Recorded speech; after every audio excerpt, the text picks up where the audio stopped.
What's the first thing you think of when you think of safety mechanism in a car? The first thing I think of is airbag, and that's what we're going to be talking about today, specifically Takata Airbag and Takata Airbag recall.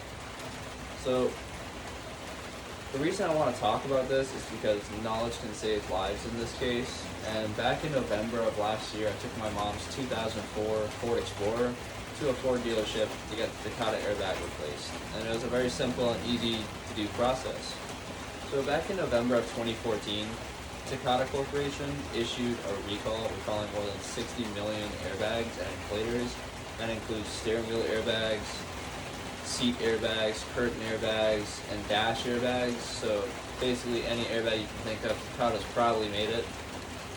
And according to the NHTSA, or the National Highway Transportation Safety Administration, which was founded in 1970, they stated that on www.odi.nhtsa.dot.gov that a recall is basically a notification to owners of affected vehicles of a safety problem with that particular vehicle.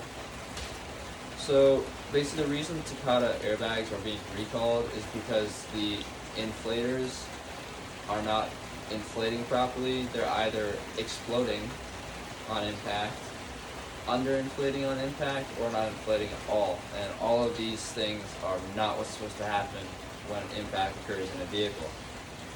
And the National Highway Transportation Safety Administration stated in an article titled Takata Airbag Spotlight in 2019 that the reason these airbags are having improper deployment is because the high heat and humidity that they're exposed to over time cause them to degrade and not function properly. In another article titled The Explosive Recall, Preparing Solutions to Handle the Void Left by the Takata Bankruptcy, which Takata went bankrupt after the whole recall happened because they had to make 60 million airbags free. It was by Justin Top in 2018. He's a law major, and he basically said that since 2004, Takata knowingly produced these deadly faulty airbags, which didn't give them much of a case. That's why they had to file for bankruptcy. Now, we know that these airbags can cause death, and I want to bring up an actual example of this.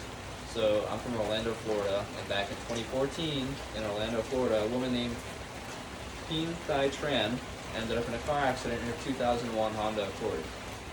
Now, she actually ended up in the hospital for 3 days and eventually succumbed to her injuries of shrapnel to the chest and face, which basically caused her siblings to file a lawsuit against Honda and Takata.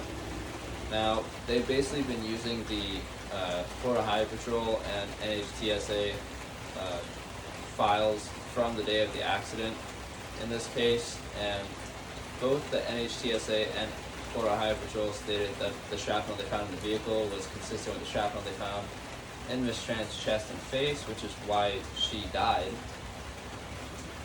So now let's look at basically how we can solve this problem.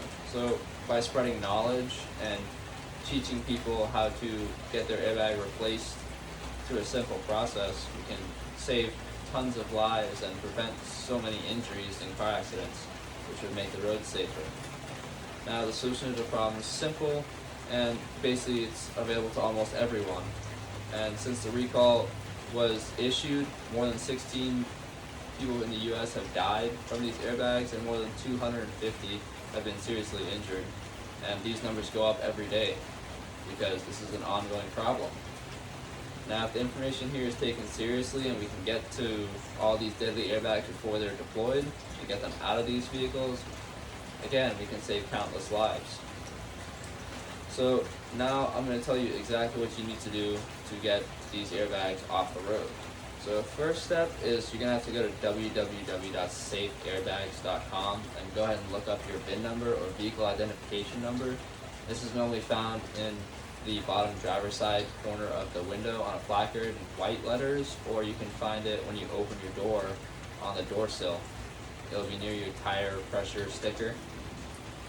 And so secondly, if your vehicle is not part of the recall, still sign up for emails from the NHTSA which will provide you with an email or a phone call if your vehicle is reported into a different recall, which then you could be the first to get it done. And that's good, because it'll keep you safe. And if your vehicle is part of this Takata Airbag recall, you should go ahead and see if you can reduce the driving that you do with that vehicle if possible, and then go ahead and finally call your manufacturer, your nearest dealership, and basically tell them that you have a Takata Airbag and you need to get it replaced from the recall. It should be free of charge, and sometimes they'll even send a tow truck over to your house to come pick up your car, and they'll even give you a loaner car in some cases. So again, go to www.safeairbags.com, give them your VIN number, sign up for the emails, even if you don't have a recall at this time, and then call your dealership to get the airbag replaced. So remember this, getting your recall Takata Airbag replaced is a simple way to assure your safety on the road. Thank you.